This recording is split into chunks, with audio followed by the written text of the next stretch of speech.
ሰላም ይብላል ፊት ክችን ቤተሰቦች እንዴት ናችሁ? ሰላም ናችሁ? አምስት አይነት የሆድ ቤት ውስጥ የምንሰራው የሆድ ስፖርት ይዤላችሁ መጥቻለሁ ማለት ነው።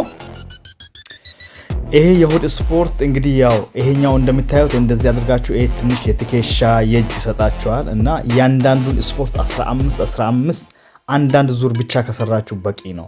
አሁን ይሄ ሁለት እንትን ያለው ማለት ነው። በሁለቱ እግር አቅጣጫ 15 ከዛ 10 ሰከንድ ፓውዜ ወይም ደግሞ ረፍት እያረጋችሁ ከዛ የሚቀጥለውን የሆድ ስፖርት ትቀጥላላችሁ። እንደገና 10 ሰከንድ ረፍት እያረጋችሁ 15 ሰራላችሁ ማለት ነው እና አምስት አይነት የሆድ ስፖርት ነው። በጣም ቆንጆ የሆነ በቃ ሙሉ የሆድ ስፖርት ነው የሚያሰራችሁ ቤታችሁ ላይ። ግን ይሄን ነገር ከመስራታችሁ በፊት መጀመሪያ ሰውነትን ማሟሟቅ እንዳይረሳ፣ ከእንቅልፋችን እንደተነሳን ለብ ያለ ውሃ በሎሚ መጠጣት እንዳይረሳ፣ ከቻልን ቀይ ስር በዝንጅብል አድርገን በጭማቂ መፍጫ ፈጭተን አጣርተን በወንፊት እሱን መጠጣት እንዳይረሳ። ወይም ደግሞ ሙቀት ምናምን እንዲሰጠን ከፈለን ቆንጆ በርበሬ ወይ 10 ፍሬ ጨምረን አንድ ላይ ከቀይ ስር ዝንጅብል አድርገን ፈጭተነው በመጣሪያ አጣርተን 200 ሚሊ ሊትር የሚሆን ውሃ በ200 ሚሊ ሊትር በሚሆን ውሃ ፈጭተን ያን ከጠጣን የመጨረሻ ጉልበታችን በጣም አቅማችን ሀይ ነው የሚሆነው።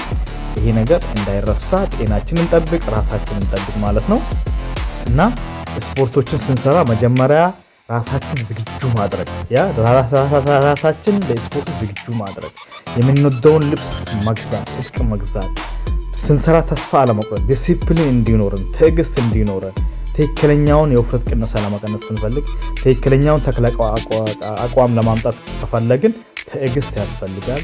እንደገና ዲሲፕሊን ያስፈልጋል ማለት ነው። ምግብ መስተካከል፣ ምግብ ወሳኝ ነገር ነው።